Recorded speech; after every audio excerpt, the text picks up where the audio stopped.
Alléluia. Oh, quelqu'un me dit un bon amen. Quelqu'un me dit un bon amen.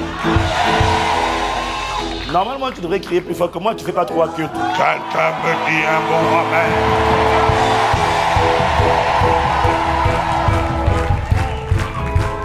Bienvenue à Impact Centre Chrétien. Bienvenue à notre saluons la famille internaute, ceux qui sont en communion avec nous.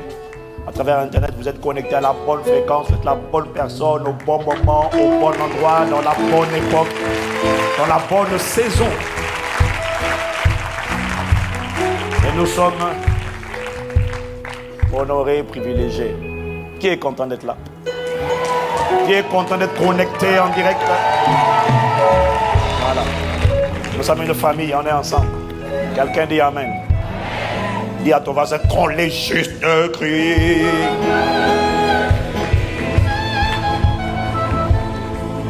Ne sous-estime pas la puissance du cri. Jéricho est tombé comme ça. Jéricho est tombé comme ça. Tombé. Juste des cris. Ah, pardon.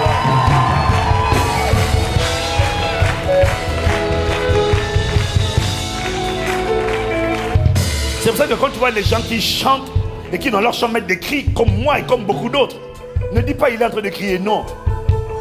Dans l'adoration, il peut y avoir un cri, c'est un cri prophétique. C'est un cri qui crie à Dieu. 1, 2, 3, encore une fois. Les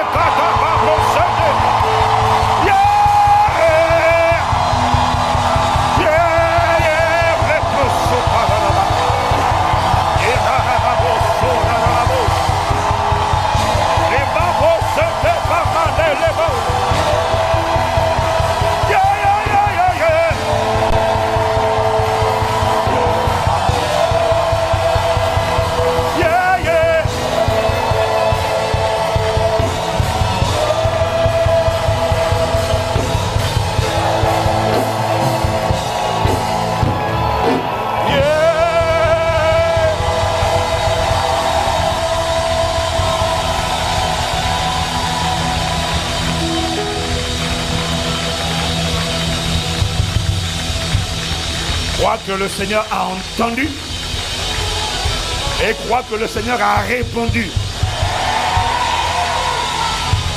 Et crois que l'exaucement arrive au nom de Jésus. Voilà pourquoi je dis à mon âme et tu dis à ton âme, tiens bon. Ne cède pas, ne lâche pas. Tiens bon. Voilà, acclame encore le nom du Seigneur.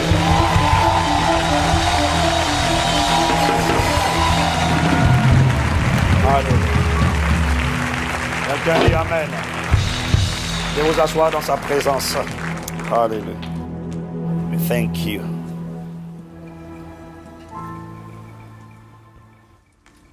Dis à ton voisin, il me gardera.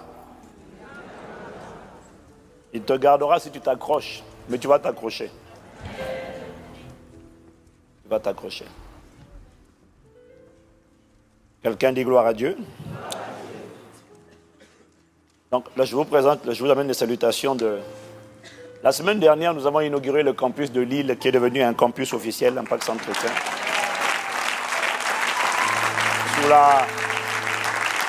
Sous la supervision de l'AP, l'assistant pasteur Woli et sa femme Lorissa. Ils font un bon travail.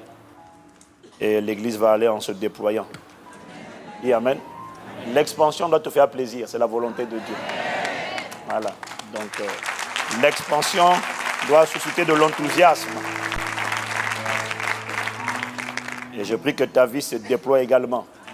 Alors que l'église se déploie, nos vies se déploient et nous sommes inarrêtables. Nous ferons la guerre, mais nous ne vaincrons pas. Ils perdent leur temps. Mais comme ils ne veulent pas s'arrêter, nous, on ne va pas s'arrêter. Nous, on continue, nous aussi. Il y en a un qui baissera les armes, ça ne sera pas nous. Jamais. Quelqu'un dit Amen.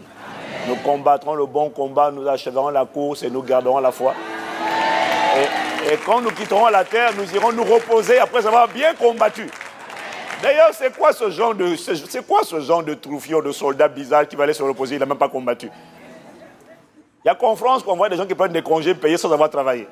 Oh, pardon. Non, parce que normalement, les congés, c'est pour ceux qui ont bossé. Tu vois, on est le seul pays où on te donne des congés. Tu n'as rien fait de l'année. Prends 2 mois de congés encore, supplémentaires. Je viens d'en prendre 10, c'est pas grave, on t'accorde encore 2. Ah, mais ça fait 1 an gratos, oui, mais c'est payé. Ah, vive la France. Alléluia. C'était pas mon message, hein. Si vous voulez, on va l'enlever, si vous voulez, il n'y a pas de problème. Tu n'as pas envie de dire Amen, enfin, il n'y a même pas de Amen à dire. Mais tu ne souris pas parce que toi, ça te convient. C'est pour ça que tu ne souris pas. Tu ne vois pas l'ironie. Mais pour les travailleurs, il faut travailler. Le précieux trésor de l'homme, c'est l'activité. Tu te déploies quand tu travailles. Tu ne dois pas prendre plaisir à ne rien faire. Tu dois prendre plaisir au travail. Hein? Comment? C'est ça. Il faut prendre plaisir à travailler. Hein? Francophone. Que cette mentalité soit brisée au nom de Jésus. Il faut aimer travailler. Il ne faut pas aimer l'argent. Il faut aimer le travail. Il faut aimer la productivité. Tu te déploies de l'intérieur vers l'extérieur. Tu libères ce que Dieu a déposé en toi pour ta génération.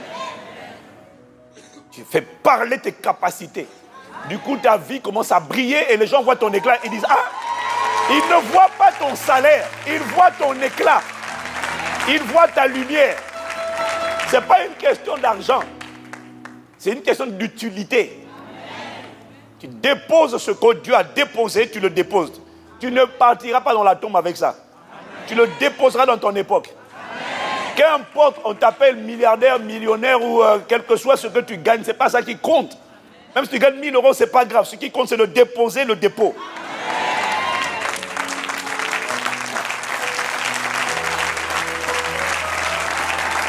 Il y a des gens qui gagnent beaucoup d'argent, qui ne déposeront aucun dépôt et qui repartiront dans la tombe avec tout ce que Dieu avait déposé en eux. Ça n'aura pas été libéré pour leur génération. Quelle misère, alors qu'ils auront gagné des millions et des milliards. C'est une honte. Dieu ne jugera pas les milliards, les millions, les dizaines, les centaines de milliers d'euros. Dieu jugera la libération de ce qu'il a mis. C'est ça qu'il va juger. C'est ça la parabole des talents. C'est ça. Seigneur, merci de ce que par ta grâce, nous allons libérer avec l'aide de ton esprit tout ce que tu as mis en nous.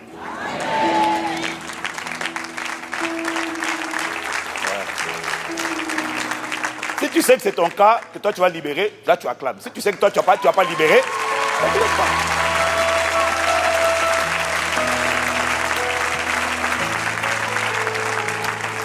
Bon, ce que je viens de dire n'est pas dans mon message d'aujourd'hui. Je ne pense pas que ce sera dans le deuxième culte. Donc, ça veut dire que c'est pour quelqu'un qui est au premier.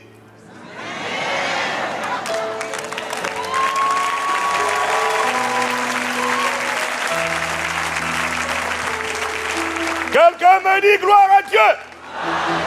Dis à ton voisin, moi je vais tout libérer. C'est ça. Quand tu dis ça, tu as entendu dire à ton voisin, je vais travailler. Mais travailler à quoi? Tu parles de quoi? Mon boulot? Non! Travailler à l'accomplissement des desseins de Dieu dans ma génération.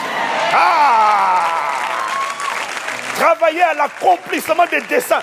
David, après avoir servi au dessein de Dieu dans sa génération, Actes chapitre 13, je crois que c'est verset 22.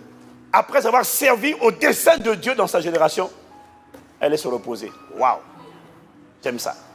Après avoir servi au dessein de Dieu dans sa génération. Waouh! Hein, c'est pas ça? Ah, mais vous ne mettez pas les... Je viens de donner le passage. Donc, mettez avant ou après. Trouvez le passage à la régie. Vraiment, vous êtes en direct, les gars, vous collez un verset à l'écran sans réfléchir. Oh! Bon, quelqu'un dit gloire à Dieu. Alors, la semaine dernière, nous avons fermé la parenthèse sur la véritable adoration. Oh, combien j'ai aimé ce message. C'est pas grave si tu ne l'as pas aimé. Le Saint-Esprit l'a inspiré. Et un véritable adorateur a aimé. Une personne a été délivrée de la fausseté. Une personne a décidé d'être vraie et d'être spirituelle. Une personne a été délivrée de la carnalité. Une personne a décidé d'être spirituelle, d'offrir à Dieu ce que Dieu demande, ce qui fait plaisir à Dieu. Wow. Les 21 jours là, ça va être le feu, hein, je vous avertis. Hein. Si 21 jours tu as décidé de rester un touriste et un marcheur de chewing-gum, ne viens pas aux 21 jours de jeûne et prière. Hein. On va les commencer d'ailleurs, on avait prévu de commencer début décembre, mais ça nous faisait finir le 23 décembre. Et puis on s'est concerté, on a dit, je sens qu'il y en a qui vont nous envoyer le feu. Il y en a qui vont nous envoyer le feu. Finir le 23 décembre, il va dire, pasteur, fire sur toi. Donc, on est en train d'envisager de commencer ça peut-être la dernière semaine de novembre. Comme ça, on finit le 16 décembre. Ah, toi, tu veux quoi? Donc, c'est quoi ta préférence? Tu veux que... Ah, toi, tu veux qu'on aille jusqu'au 23. Alléluia. Fire sur les cadeaux aussi.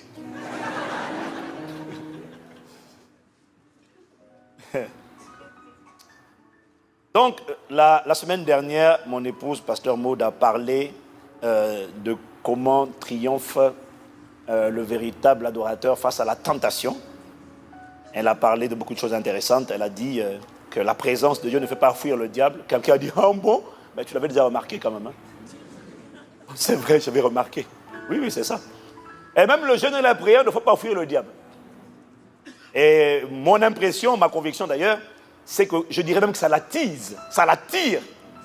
Les seules personnes qui aiment bien braver les forces de l'ordre, ce sont les bandits. Ce sont les seuls qui ne craignent pas les forces de l'ordre. C'est pour ça qu'avec les bandits, bon, ici on fait beaucoup de discussions. Hein. C'est-à-dire on voit des bandits et puis on dit, est-ce que vous pourriez, s'il vous plaît, faire preuve de politesse? Il y a des pays où quand on voit un bandit, on cogne. Puisqu'on sait que les malfrats... Maintenant, les gars, ils attaquent les policiers. Et puis on dit aux policiers de négocier. J'ai même vu une vidéo où on brûle la voiture d'un policier à une manifestation. Le policier sort de la voiture. Le gars frappe le policier se défend seulement. Ah! Il y a des pays que je connais. Il n'y a qu'en France qu'on voit ça. Il y a des pays que je connais où le gars qui a attaqué le policier là, c'est-à-dire que... Oh, mal, waouh! Il attaque le policier se défend. Hey, il y a des pays, on prend le gars là qui attaque le policier. Mais on n'attaque pas les polices quand même. On n'attaque pas les forces de l'ordre, ils sont là pour maintenir l'ordre, c'est un désordre. Bon, enfin bref. Aujourd'hui, là, vraiment, ce message-là, il est bizarre. Hein? Bon.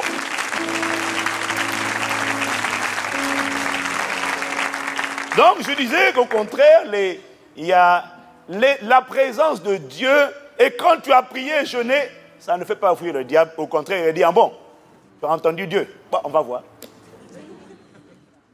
Cela dit, je n'ai pris quand même. Hein. Il ne faut pas que tu dises à partir de celui, il est convenable et sage pour nous, pasteur Jacques, de ne plus jeûner. Vos 21 jours là, je ne suis pas dedans. Non. Dis à quelqu'un, je n'ai pris. Donc, la réalité, elle a parlé donc de la tentation. Et la réalité, sur la pensée que j'ai reçue, c'est que la plupart des chrétiens ne savent même pas comment est-ce que Satan nous tente. C'est un. Deuxièmement, ils ne savent pas discerner à quel moment ils sont en train d'être tentés. Il y a des moments où tu sais que tu es tenté, mais il y a plein de fois où tu es tenté, tu ne sais pas que tu es en train d'être tenté. Tu penses que tu es en train de réfléchir. Et la plupart ne savent pas répondre au tentateur de manière à le chasser. La plupart des chrétiens trébuchent, chancellent, tombent ou craquent lorsqu'ils sont tentés. C'est quoi Qu'est-ce que Satan vise derrière la tentation? Qu'est-ce que ça révèle de tomber en tentation? Ce sont des questions sur lesquelles j'ai reçu l'instruction de parler, de partager, parce que, on l'a dit, la capacité à triompher de la tentation fait quand même partie des particularités du véritable adorateur. Si tu es d'accord, tu dis Amen. Je n'ai pas entendu. Amen. Ça fait partie. Le véritable adorateur, il doit triompher. Mais en fait, c'est là qu'on se rend compte qu'il ne triomphe pas par hasard. Alors, il faut déjà comprendre un peu quelques spécificités caractéristiques de la tentation. La première chose que je dirais, dont il nous faut être conscient, c'est que la tentation arrive à tous sans exception. Tout le monde sera tenté. Écoute-moi, soyons sages et soyons lucides. Si Jésus lui-même a été tenté par le diable après 40 jours de jeûne et prière, que tu jeûnes pas ou que tu jeûnes, soyons d'accord pour dire que nous serons tous tentés. De toute manière, tu n'as pas attendu que tu le dises pour le savoir. Tu dis, pasteur, je peux témoigner. Donc, de la même manière que de la même manière que nous avons tous les jours besoin du pain quotidien, que nous avons tous les jours besoin que Dieu pardonne nos offenses, comme nous pardonnons aussi à ceux qui nous ont offensés, de la même manière, nous avons également besoin de prier, parce que Jésus dit, quand vous priez, dites, voilà les différents sujets de prière, nous avons également besoin de prier pour que Dieu nous préserve de la tentation. C'est ce que Jésus dit dans Matthieu 6, au verset 13, lorsqu'il dit, lorsque vous priez, donc dites, notamment vers la fin, ne nous induis pas en tentation, mais délivre-nous du malin. En fait, quand tu le lis comme ça, tu peux croire que ce qu'il est en train de dire, c'est ne nous pousse pas à la tentation. Dieu ne pousse pas à la tentation. Quelqu'un me dit Amen. Ce n'est pas Dieu qui te pousse à la tentation, on va le voir. Donc, aujourd'hui, là, on va parler un peu de la tentation. Et le titre de mon message, d'ailleurs, j'ai oublié de le donner, c'est faire face à la tentation. Dis à quelqu'un, fais face à la tentation. Oui, c'est le titre de mon message. Fais face à la tentation. Donc, quand on lit Matthieu 6, verset 13 avec la version du semeur, le texte du semeur est encore plus explicite parce que la version du semeur dit « Garde-nous de céder à la tentation et surtout délivre-nous du diable ». Est-ce que je voudrais qu'à la régie on soit plus réactif, s'il vous plaît, merci. « Garde-nous de céder à la tentation ». Donc, dans ce texte, il n'est pas en train de dire quand il dit « Ne nous soumets pas à la tentation, ne nous induis pas en tentation », il n'est pas en train de dire « Ne nous pousse pas à la tentation ». Il n'est pas en train de dire ne nous pousse pas à la tentation. Ou il n'est pas en train de dire non plus « Épargne-nous la tentation ». Non, ce n'est pas ça qu'il est en train de dire. Il dit, c'est là où le semeur est plus précis, « Garde-nous de céder à la tentation ». Ça veut dire, lorsque nous traverserons cette étape appelée, cette phase appelée la tentation, préserve-nous de tomber et accorde-nous la grâce de rester debout et de surmonter. Dis encore Amen. Amen. Dans Matthieu 6 au verset 41, Matthieu 26, verset 41, si Jésus dit, veillez et priez afin que vous ne tombiez pas dans la tentation, l'esprit est bien disposé, mais la chair est faible. Jésus dit, veillez et priez afin que vous ne tombiez pas dans la tentation. Ça veut dire de manière certaine que la tentation viendra et qu'elle ne peut pas être contournée. Est-ce que quelqu'un me suit? Elle ne peut pas être contournée. Par contre, à travers la prière, elle peut être surmontée. C'est ce qu'il dit. Veillez et priez afin de ne pas que vous ne tombiez pas. Il n'a pas dit afin que vous ne traversiez pas. Il dit afin que vous ne tombiez pas. Si tu me suis, dis Amen. Amen. Dis à quelqu'un, prie beaucoup. Parce que tu peux être sûr que ce qui te préserve de tomber dans la tentation, ce n'est pas la quantité de connaissances que tu as. C'est la prière. Combien de gens ont la connaissance, mais dès que la tentation vient, on dirait, on a soufflé sur une feuille. La sœur dit seulement, oh, t'es mignon, hein? Il dit, hey, maman, hey. C'est quoi ça? Tu nous as parti rien pour ça? Dis à quelqu'un, prie un peu. Pas un peu, beaucoup même. Oh, hein? C'est quoi ça? On ne t'a même pas chauffé à bloc. Juste après, seulement, ouf, t'es déjà parti. Et tu tiendras ferme au nom de Jésus. Ah, je ne comprends pas les gens. Satan, il y en a, Satan n'a même pas besoin de se fatiguer beaucoup. Hein. Donne-lui du fil à retordre, résiste. Non? Ah non, mais si la pensée est venue, je dois obéir à la pensée. Mais non, c'est ça, tu n'as pas prié. Par contre, quand tu lui demandes, est-ce que tu connais Jean 3,16? Car Dieu a tant aimé le monde qu'il a donné son Fils unique, afin que quiconque connaît ne périsse point, mais qu'il ait la vie éternelle. C'est bon? On n'est pas des QCM, des questions à choix multiples. Non, c'est pas ça. Prie! Prie tout le temps, en tout temps. Faites en tout temps, par l'Esprit, toutes sortes de prières et de supplications. Prie, Église! J'aime bien J'aime bien. Tu sais, on n'acclame pas parce que c'est... Je te répète, hein. On n'acclame pas parce que c'est un réma. On acclame parce que c'est vrai. C'est ça qu'on doit dire. C'est ça qu'on a besoin d'entendre. Hein?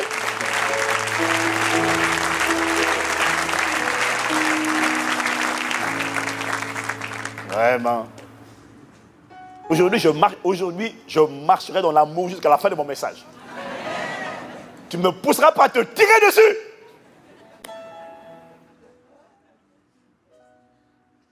Quelqu'un dit gloire à Dieu. Ouais, c'est pasteur Ivan, ça. Il y en a qui aiment ça. Hein?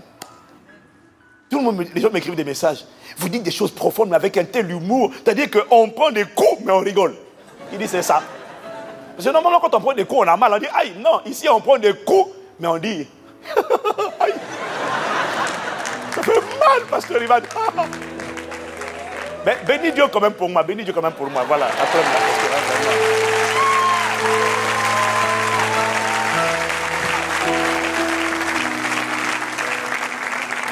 N'attends pas le jour de mon départ et de mes funérailles pour commencer à acclamer fortement. Je ne t'entends pas, je serai parti. Donc, bénis Dieu pendant qu'on est là.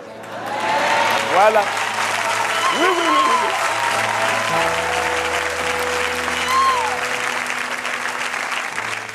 Sinon, dans les bras du Seigneur où je serai, je dirais hypocrite. Je dirais au Seigneur, lui là, c'est hypocrite. C'est un acteur, Seigneur, tu vois. Il ne bénissait pas Dieu pour moi pendant. Et puis maintenant, quand je suis parti, on ne sait même pas s'il acclame parce qu'il honore ou parce qu'il dit Alléluia, il est parti. Mais t'inquiète pas, même si je suis parti déjà, je me suis tellement multiplié qu'une armée s'est déjà levée de mon époque, dans ma génération. Ah oui, je me suis déjà multiplié, c'est fini. Moi, j'ai déjà commencé à être vidé. Pas complètement, il y en a encore. Mais ça a commencé déjà à partir, à vider, la reproduction. Ah, les fêtes des nations, des disciples. Bénis Dieu. Waouh. Particulier ce culte, hein? Bon, donc, je veux que tu dises à ton voisin, tu ne pourras pas y échapper.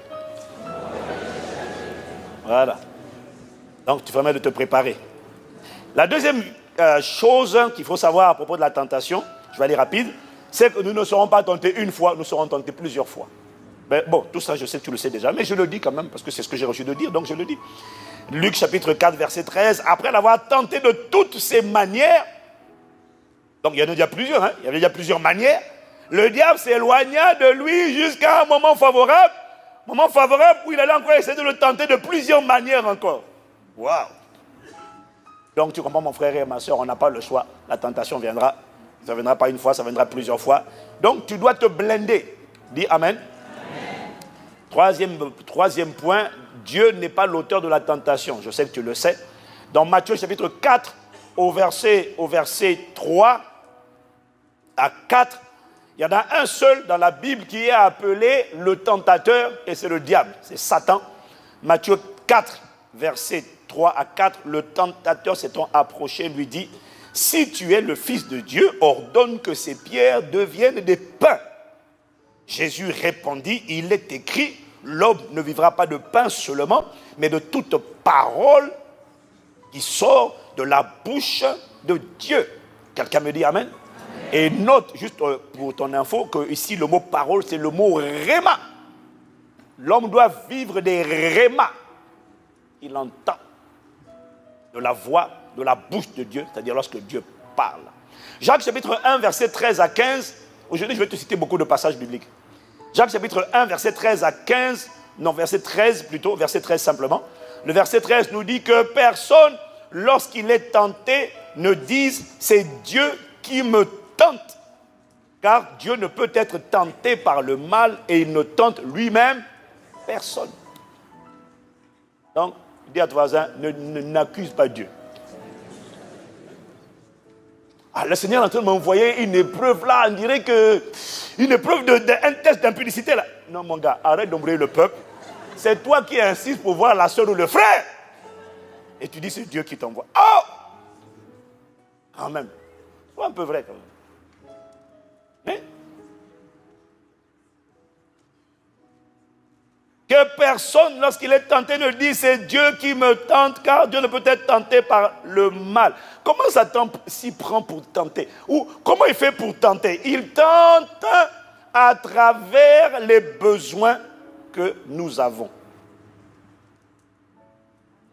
Si Jésus dit, l'esprit est bien disposé, mais la chair est faible, Jésus est en train de dire que la chair est le maillon faible.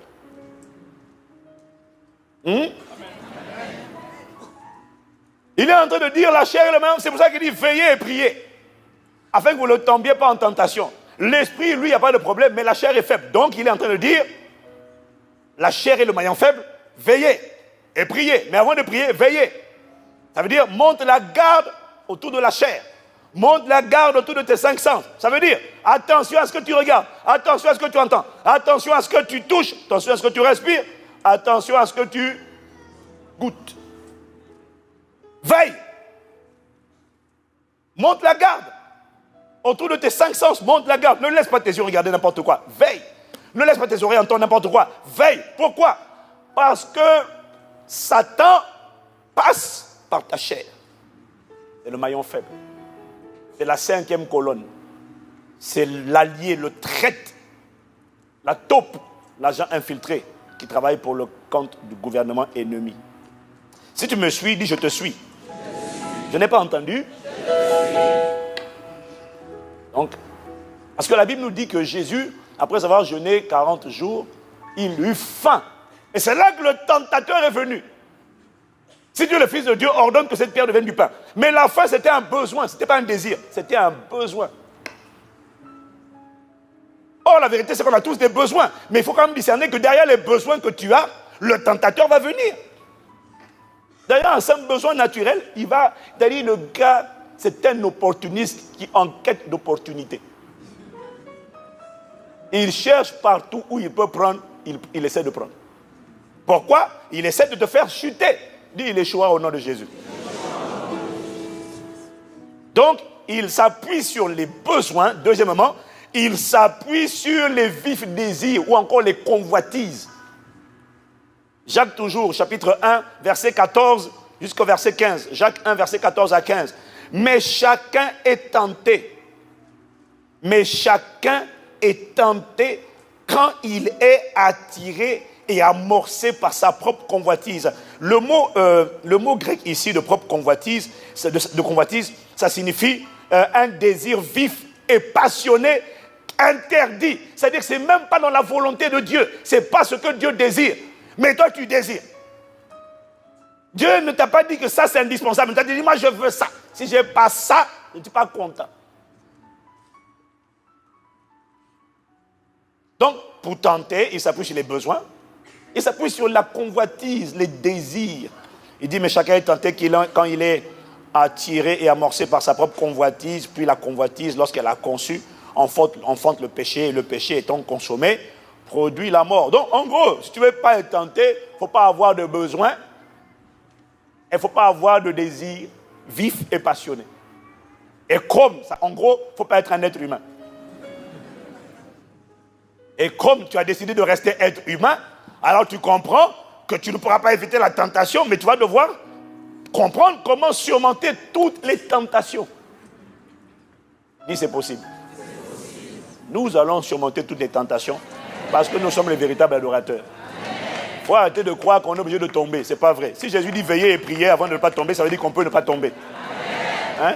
Quelqu'un dit, oh pasteur, Jésus a dit la chair est faible. C'est normal. C'est Jésus qui a parlé. Il a dit, oui, mais tu as oublié de dire qu'il a dit veiller et prier. Espèce de somnifère naturel vivant. Où étais-tu au temps chaud? Je ronflais. Quand il disait de prier, je dormais. Mais il avait dit veiller. C'est ça. Et avec moi, on peut surmonter. Donc, comment est-ce qu'il s'y prend pour nous, pour tenter? Il passe par les besoins naturels, il passe par les désirs vifs, passionnés, et il passe aussi, on le sait tous, par les épreuves. Ça, tu le sais déjà, ce n'est qu'une révision. Il s'appuie sur les épreuves que nous traversons et sur les frustrations, les attentes que Dieu n'a pas encore résolues. Il s'appuie sur les épreuves et sur le fait que Dieu n'a pas encore délivré de l'épreuve. Et il nous dit, tu vois, Dieu ne se soucie pas de toi. Si Dieu existait et si Dieu t'aimait, comment se fait-il qu'un Dieu qui t'aime et qui existe peut permettre ce genre d'épreuve dans ta vie? C'est la preuve que Dieu ne t'aime pas. Soit il n'existe pas, soit il ne t'aime pas. Ça a l'air basique ce que je suis en train de dire, mais la réalité, vous savez, c'est que la plupart, la réalité c'est que, je ne sais pas si c'est la plupart, mais je crois qu'il y a trop de chrétiens qui sont ébranlés par les tentations et il tombe à travers, dans les épreuves, il tombe dans les murmures, il tombe dans le découragement. Parce que tomber, ce n'est pas forcément abandonner totalement la foi. Je n'ai pas entendu. Quand il dit tomber en tentation, les disciples sont tombés dans la tentation. Les disciples de Jésus sont tombés. Oui ou non? Les gars l'ont abandonné. Ils sont tombés. Ils sont revenus bien après. Quand ils ont entendu dire qu'il est ressuscité. Ah bon? Oh. Les gars, on est là, hein? Jésus. Jésus dit, oui. Jésus dit, ah vraiment.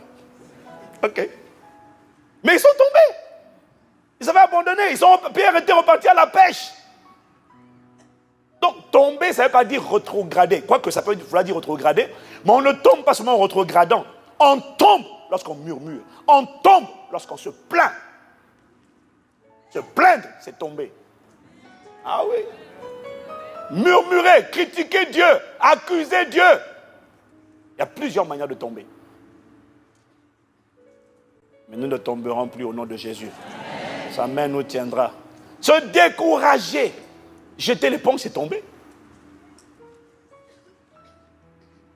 Est-ce que quelqu'un me suit?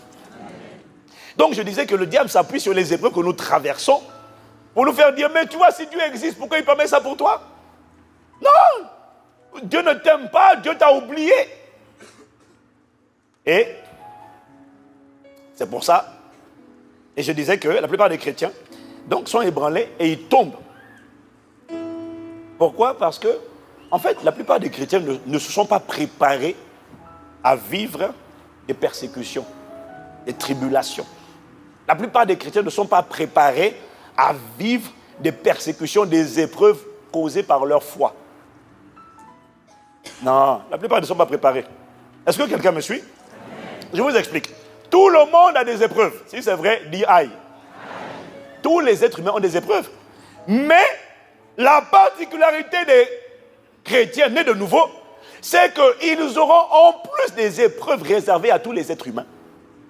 Ils auront en plus de ça d'autres épreuves qui seront dues à leur foi en Jésus-Christ, à leur consécration, leur engagement. Mais normalement, tu aurais dû dire Amen. Hein? Amen. C'est comme si ça t'attriste là. Oh bon, on aura des épreuves. Oui! Quelqu'un dit Amen? Amen. Mais c'est une bonne nouvelle. Ah oui. C'est pour ça qu'il faut avertir les chrétiens de ce que lorsque tu as reçu Jésus, il faut être conscient de ça. Tu seras persécuté, épié, faussement accusé. Tu seras guetté, tu seras critiqué, tu seras incompris, tu seras sali. Tu ne comprends pas de quoi je suis en train de parler. C'est pour ça que tu dis, mais le pasteur Ivan, vraiment, il souffre, hein? Non!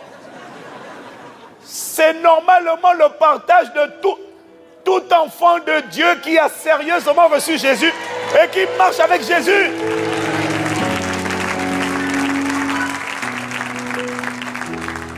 Il y aura des épreuves, des souffrances qui seront dues à ta consécration. C'est pour ça que Jésus nous a prévenus. Jean 15, verset 20. Souvenez-vous de la parole que je vous ai dite. Le serviteur n'est pas plus grand que son maître. S'ils m'ont persécuté, s'ils m'ont épié, mis des pots de banane et essayé de déstabiliser, ils le feront aussi avec vous. Amen. Pourquoi les chrétiens se découragent, pasteur Jacques? Dès qu'ils ont une petite épreuve là, tu n'étais pas préparé, tu savais pas. En fait, tu n'étais pas préparé à recevoir ce genre d'épreuve. Quand tu es préparé, tu n'es plus surpris. Mais dis-moi, amen, si tu me suis. Hein? Quand tu n'es pas préparé, il faut être préparé, il faut savoir que ça va venir. Il faut savoir que ça va venir. 2 Timothée 3, verset 12. Oh, bon, si tu marches dans la crainte de Dieu, je ne sais pas si tu vas à l'église le dimanche. C'est pour ça que ton voisin ne dit pas Amen, tu vois. Il dit, ah, mais moi je ne sais pas de quoi il parle. Hein.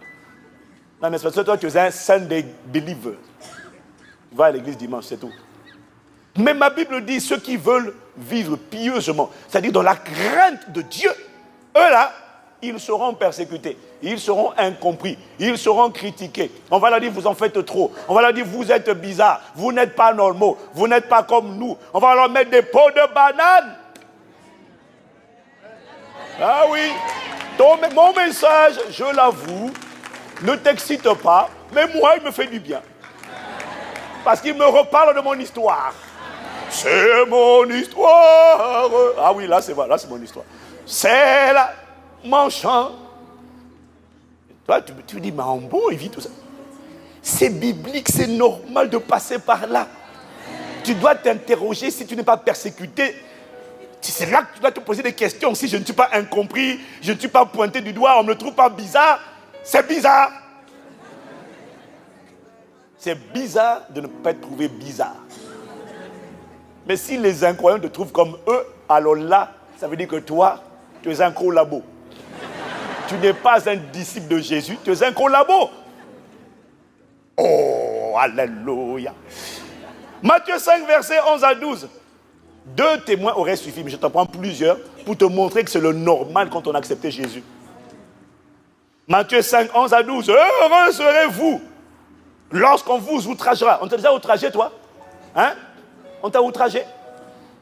Lorsqu'on vous outragera, qu'on vous persécutera, qu'on dira faussement, pas véritablement, hein, pas vraiment, mais faussement, de vous, toutes sortes de mal. Est-ce qu'on a déjà dit toutes sortes de mal faux à ton sujet? Hein? Non, on ne dit pas de trucs vrais. Je ne parle pas de ce qu'on a déjà dit des trucs où on dit que tu es un faux type et tu es véritablement un faux type. Je ne parle pas de ça. Ne dis pas, pasteur, moi. On a dit que tu es un faux type. Est-ce que tu es un faux type? Ah, c'est vrai quand même que mon dossier là, j'ai quand même entubé le monde. Hein? Non, on ne parle pas de ça, mon gars. On parle de faussement. C'est-à-dire ce qu'on dit là, ce n'est pas vrai. Je trouve ton voisin particulièrement coincé ce matin. C'est-à-dire, il esquisse des sourires un peu gênés. Hein? Dis à ton voisin, sois cool. Heureux serez-vous lorsqu'on vous outragera, on vous persécutera, on dira faussement de vous toutes sortes de mal à cause de moi. Tu vois, c'est à cause de lui.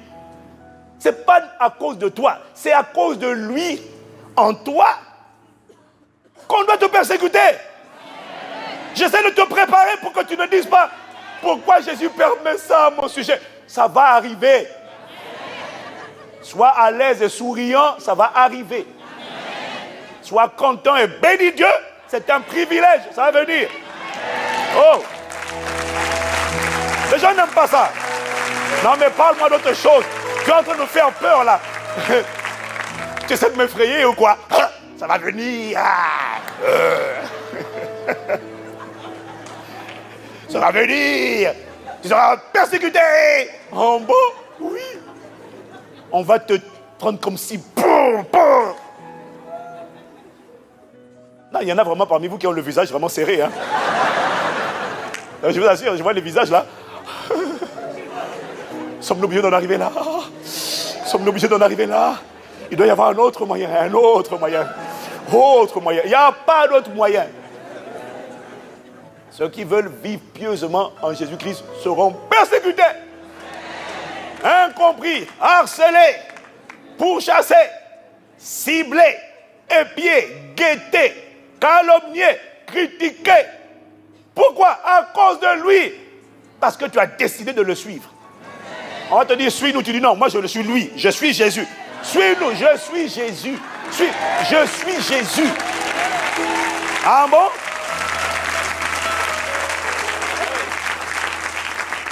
C'est quoi cette génération de chrétiens qui n'ont pas envie qu'on leur parle des épreuves? C'est quoi ça? Hein? Pas qu'on nous, mais parle d'autres choses quand même. Il y a beaucoup d'autres sujets dans la Bible. Le mystère des autels, non. Persécution. Épreuve. Tribulation. Waouh. Quelqu'un me dit amen. C'est dans le package, mon gars. Dans le package. Demande à Joseph. Il a refusé de coucher. Il a été persécuté. En bon, quoi? Même la sainteté, puis tu parles des persécutions? Oui. Je lui ai fait une proposition, elle a refusé. Elle veut montrer qui? Tout le monde a accepté. Les autres femmes ont accepté. Elle veut montrer qu'elle est qui? Elle dit, moi, je suis disciple de Jésus. Ah bon? Bon, on va voir ça maintenant. Persécution. Mais c'est ça, non? C'est pas ça. À cause de lui, pourquoi? J'ai décidé de suivre Jésus. Ah bon, on va voir. Oui, mais monsieur, on va voir. Tu vas céder. J'ai dit, je ne céderai jamais. Tu vas accoucher. J'ai dit, jamais. Quel résultat? Le gars, il passe derrière. Il dit, cette femme-là, c'est une traînée. Oh! Elle a voulu me draguer. C'est ça qu'il va dire. Et quand il dit ça, la sœur est vexée. Il ose dire que je veux le draguer. Seigneur Dieu de justice, fais-moi justice. Il salit ma réputation. C'est ça qu'on appelle persécution. Ne t'inquiète pas, parce que toi tu penses que quand tu as dit non, il va dire c'est une disciple de Jésus. Non, il ne s'arrêtera pas là. Il va te salir. Maintenant tu comprends de quoi je parlais. Ah oui. C'est ça la persécution. Tu pensais qu'il allait faire la publicité. Tu pensais qu'il allait balader ton nom dans l'entreprise en disant, je l'ai approché, elle a refusé. Waouh, je suis émerveillé. Non, c'est pas ça la persécution. Ça ne s'arrête pas là. Il va tourner ça à son avantage. Pour dire, c'est une prostituée, elle essaie de me courir, de me faire la cour. Mais c'est ce que la femme de Potiphar a fait. Donc, quand ça ne marche pas, elle dit, regardez, il a voulu me violer. Maintenant, on t'appelle le violeur. Waouh! Toi, le consacré, on t'appelle le violeur. Qui est prêt pour ça? Alléluia.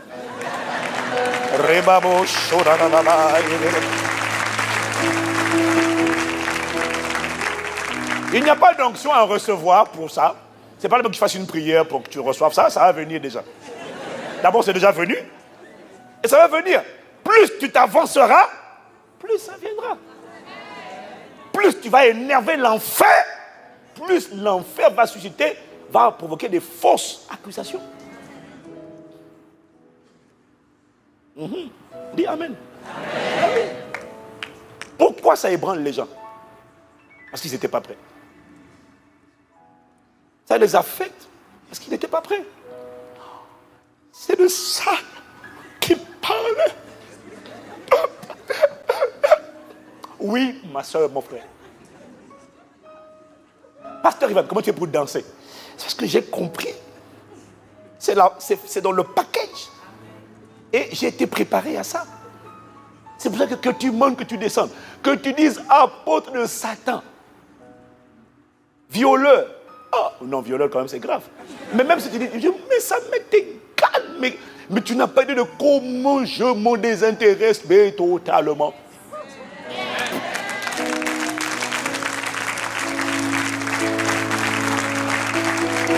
Ça, c'est les gens, les véritables adorateurs sont comme ça. Ils ont été préparés. Ah oui. Tu pensais, oui, mais je sens que quelqu'un pensait qu'on allait juste te dire, j'ai refusé. Et puis tu pensais qu'on allait te brandir comme un trophée en disant, celle-là, c'est une vraie chrétienne. Non, non. Il va tourner ça. La haine et la frustration va le pousser à te salir. C'est ça qu'on appelle persécution. Voilà. Là, maintenant, je sens que tes yeux sont en train de s'ouvrir. Tu peux dire, ah bon, c'est ça la persécution. Je n'avais pas vu ça comme ça. Ah ben oui, c'est ça. Tout le monde se prosterne devant les grands maîtres. Toi, tu es qui pour ne pas te prosterner devant les grands maîtres? Tout le monde se prosterne. C'est le grand maître des grands maîtres, du vénérable. Tout le monde s'incline. Toi, tu ne t'inclines pas? Non. Incline-toi. Non. Rejoins-nous. Non. Bah, tu sais ce qu'ils vont dire? Tu es un sorcier. C'est-à-dire, les sorciers font une campagne de pub pour dire que tu es un grand sorcier.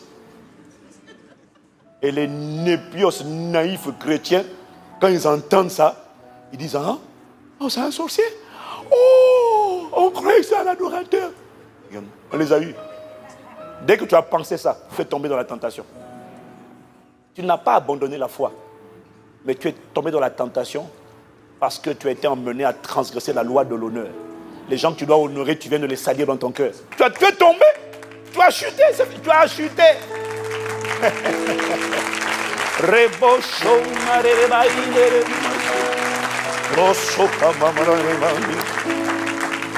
1 Pierre 4, versets 12 à 13. Alléluia. Ce message est simple, mais moi je l'aime bien. Je sens que ton voisin n'est pas très enthousiaste, mais moi je l'aime bien. Bien-aimés, ne soyez pas surpris comme d'une chose étrange qui vous arrive, de la fournaise qui est donnée de vous pour vous éprouver. Il y a quelqu'un, ne sois pas surpris. Non. J'ai dit, dis à quelqu'un, ne sois pas surpris. Ne sois pas, c'est écrit. Ne soyez pas surpris. Bon, toi tu dis, je ne m'attendais pas à ça. Mais il dit, mais, ah non. Là, le Saint-Esprit dit, ah non. Moi, je t'avais averti. Seigneur, je ne m'attendais pas à ça. Ah non. Il a dit, ne soyez pas surpris. Bon, toi, tu es surpris pourquoi? Tu sais pourquoi? Tu ne lis pas la Bible. C'est ça. Tu ne lis pas la Bible. Et tu ne sais pas que c'est dans le package. C'est écrit là. C'était dans le package. Pourquoi tu es surpris? Ah non. Ah Seigneur, je n'étais pas au courant. Ben, tu n'as pas lu la parole. Ne sois pas surpris. Alléluia. Verset 13. Réjouissez-vous au contraire. Maintenant, il t'explique comment Dieu voit ça. Toi, tu appelles ça épreuve. Regarde comment le Seigneur lit ça. Il a une autre lecture de ce qui est en train de t'arriver. C'est pour ça qu'il y a des choses dont il ne te délivre pas tout de suite. Et il ne lit pas ça comme tu lis ça. Il n'interprète pas ça comme toi tu interprètes ça. Non. Toi tu dis on est contre moi. Il dit non, c'est pas ça la bonne lecture. Il dit réjouis-toi au contraire de la part que tu as aux souffrances de Christ. Tu es en train de devenir un partaker, un participant. Tu es en train de connaître ce qu'on appelle la communion de ses souffrances. C'est un honneur. C'est un privilège. Tu es en train de partager les souffrances de Christ. Écoute ça. Ailleurs encore dans Pierre, il dit que c'est une grâce. Waouh. Pourquoi? Afin que vous soyez aussi dans la joie et dans l'allégresse lorsque sa gloire apparaîtra. Oh.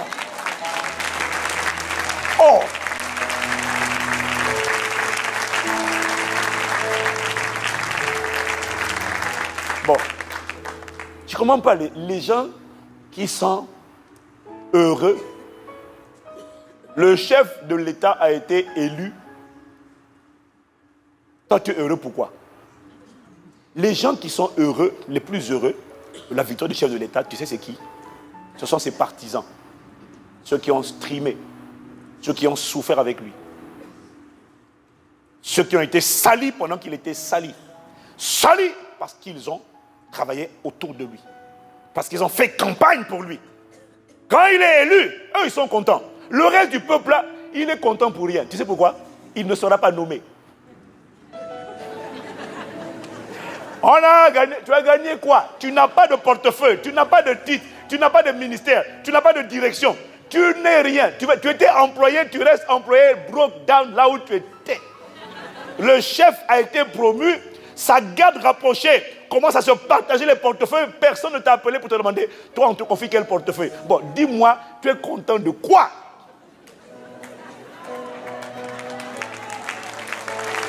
Les gens qui sont contents, ce sont les gens qui disent, ah mon gars, on a galéré, on a souffert. Maintenant à nous, on va maintenant fonctionner. C'est-à-dire on va maintenant gouverner, on va régner, on va administrer les affaires du pays. Bon, donnez-moi les grands travaux. Vous prenez la sécurité, l'intérieur, les infrastructures.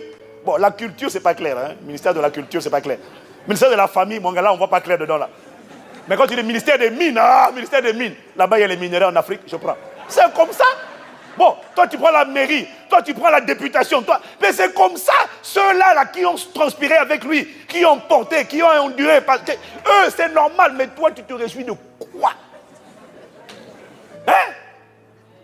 Tu vois, c'est pour ça qu'il dit, réjouissez-vous au contraire de ce que vous avez part aux souffrances de Christ, afin que vous soyez dans la joie et l'allégresse lorsque sa gloire, lorsque le temps de son règne va apparaître. Ça sera votre temps. Oh, mais quelqu'un. Les babos. Les babos. Il y a quelqu'un, réjouis-toi. Ouais, c'est ça. Il n'a pas dit vous vous réjouirez. Il dit réjouis-toi dès maintenant. Pourquoi? Réjouis-toi parce que tu es en train de souffrir. On insulte le candidat, on t'insulte. Réjouis-toi. Pourquoi? Parce que dans le cas des candidats, la victoire n'est pas sûre. Mais dans le cas de Jésus, son règne est certain. Sa domination est certaine. Elle s'établira sur la terre. Oh, Seigneur, je me réjouis déjà. Je me réjouis. Ah! Fais-moi un meilleur appel là.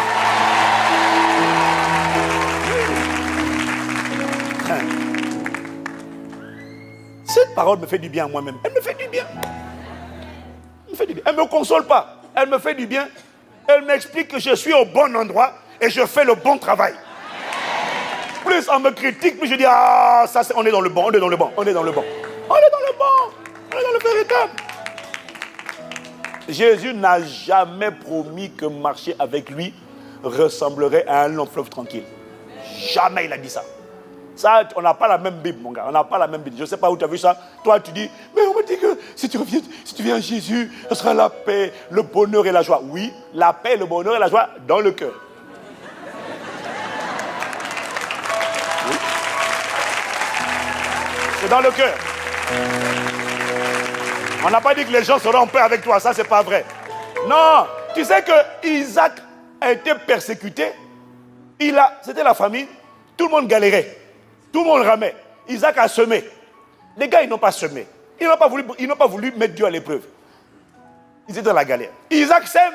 La même année, il récolte 100 fois plus. 100 fois plus. À cause de ça, il était persécuté. Donc, même ta prospérité.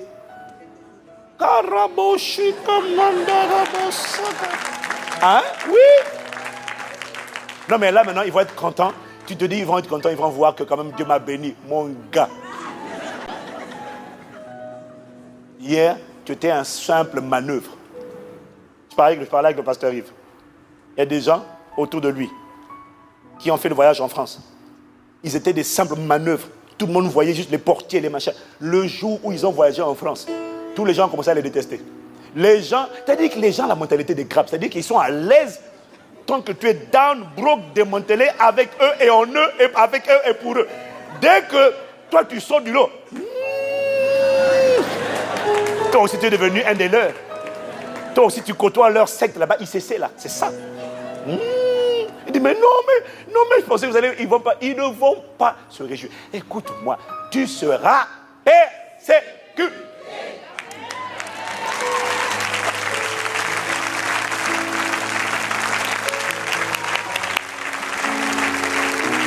J'aime bien quand tu acclames pour la vérité.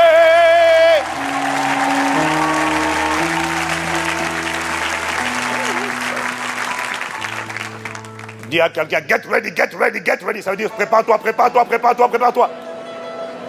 Get ready. Prépare-toi, mon frère. Eh oui. Tu ne pourras pas dire à Dieu, non, moi je n'étais pas au courant. Tu ne peux pas dire ça à Dieu. Il a dit, ah non, moi, j'ai envoyé ma parole, c'était pour t'avertir. Alléluia. Dès que les Thessaloniciens acceptaient Jésus, Paul les avertissait. Attention, vous avez accepté Jésus, formidable. Il n'y a pas d'attention, gloire à Dieu. Mais tout le monde ne voudra pas ça d'un bon oeil. 1 Thessaloniciens 3, versets 2 à 4, version du semeur. Nous vous avons envoyé notre frère Timothée, qui collabore avec nous au service de Dieu dans l'annonce de la bonne nouvelle du Christ. Nous l'avons chargé de vous affermir et de vous encourager dans votre foi, afin que personne ne vienne à vaciller dans les détresses par lesquelles vous passez. Vous savez vous-même, vous n'êtes pas ignorant, vous savez qu'elles font partie de notre lot. Lorsque nous étions parmi vous, nous vous avions prévenu que nous aurions à souffrir de nombreuses détresses. Et c'est ce qui est arrivé. Vous le savez bien. Quelqu'un me dit Amen. Ah, Paul dit, les gars, ne dites pas, non, là, Dieu m'a trahi. Ah, non. Paul dit, écoutez, j'étais venu vous voir. Quand vous allez recevoir Jésus, sa puissance va être libérée. Vous allez reconnaître sa paix, sa joie. Je ne vous ai pas dit que tout le monde va aimer ça. Vous allez passer par des difficultés, des épreuves, à cause de votre foi. On ne parle pas des épreuves à cause de tes fautes. On parle des épreuves à cause de ta foi. Amen. Les épreuves donc n'arrivent pas parce qu'on fait mal ou parce qu'on est mauvais. Il y a des épreuves qui arrivent parce qu'on est engagé dans une guerre invisible entre deux royaumes et que Satan attaque les enfants de Dieu sur la terre. C'est pourquoi ma Bible dit dans le psaume 34 au verset 20, le malheur atteint souvent le juste, mais l'Éternel l'en délivre toujours. Dis Amen. Mais je crois que si on veut être exact, le malheur atteint souvent le juste, mais l'Éternel l'en délivre toujours, à condition que le juste là s'accroche à Dieu. Parce que s'il murmure et qu'il se plaint, qu'il se décourage, sois certain que tu vas rester dans le trou. Ah non, il faut prendre les textes dans leur contexte. Hein. Dieu ne délivre pas les murmureurs, les calomniateurs et les rebelles. Non. Dieu délivre ceux qui lui font confiance.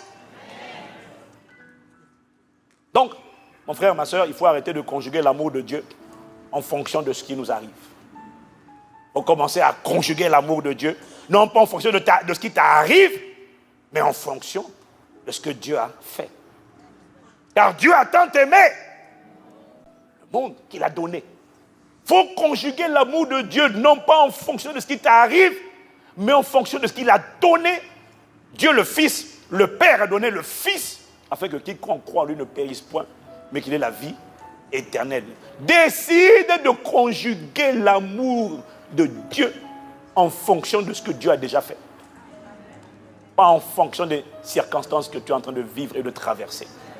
Parce que la voix du tentateur va venir te dire, mais si Dieu t'aime, si Dieu... Pourquoi tu vis ça? Tu dis non. Dieu est bon, Dieu est juste, Dieu est puissant, Dieu est capable, Dieu est fidèle. Ça ne dépend pas de ce que je vis. Je vais te voir acclamer.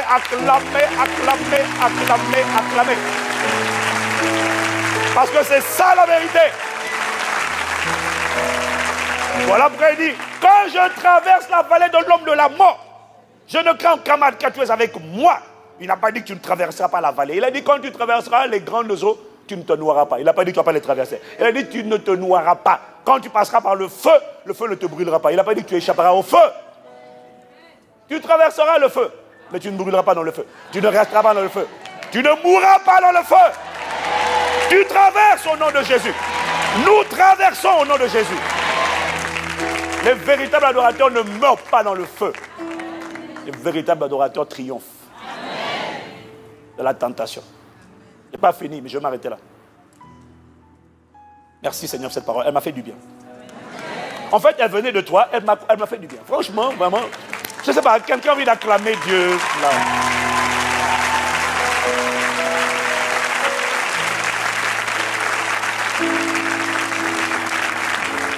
Parce que quand tu vas comprendre les ruses du diable à travers la tentation, tu vas comprendre que chaque fois que tu tombes en tentation, tu annules, tu effaces tout ce que Dieu avait fait déjà jusqu'à présent et tombe à l'eau.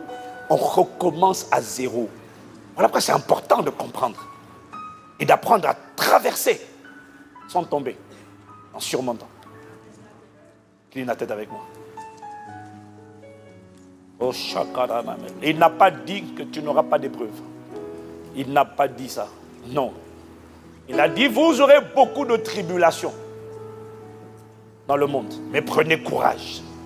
Ne tombez pas. Ne craquez pas. Ne cédez pas.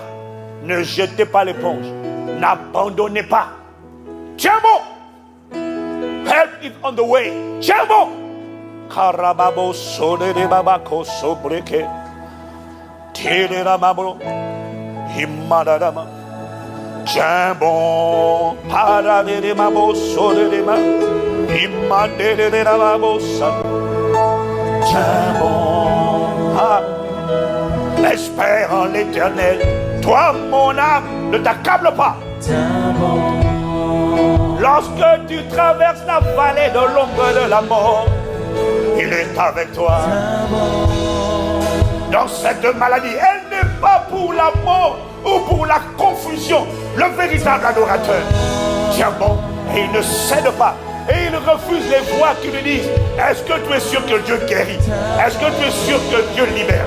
Est-ce que tu es sûr que Dieu sauve? Est-ce que tu es sûr que Dieu restaure? Est-ce que tu es sûr que Dieu répare? J'entends la voix du Saint-Esprit dire à mon âme ce matin: mon fils, je t'annonce, tiens bon.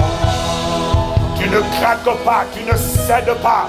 Veuillez prier sans cesse afin de ne pas tomber.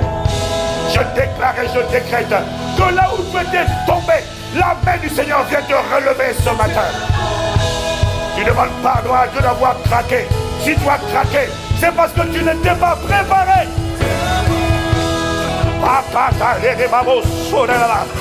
Fortifie-moi puissamment dans mon homme intérieur. Affermis ma foi. Fais-moi tenir ferme. À celui qui est ferme dans ses résolutions, à celui qui est ferme, celui qui tient ferme, qui donne la paix parce qu'il se confie en toi. Accorde-nous de tenir, accorde-nous d'être préparés, accorde-nous la grâce de traverser et de surmonter et de triompher et de vaincre la tentation et le tentateur. Merci. Change notre perspective, change notre compréhension, change notre mentalité. Dans les fausses accusations, accorde-nous la grâce de ne plus jamais pleurnicher. Les véritables adorateurs ne pleurnichent pas. Ils se réjouissent de ce qu'ils ont part aux souffrances de Christ, parce qu'ils savent que c'est la condition pour être dans la joie lorsque sa gloire apparaîtra. Ce n'est qu'une question de temps avant que notre gouvernement à nous soit manifesté. Et ma Bible dit, si nous souffrons avec lui, nous régnerons avec lui. Les babos, la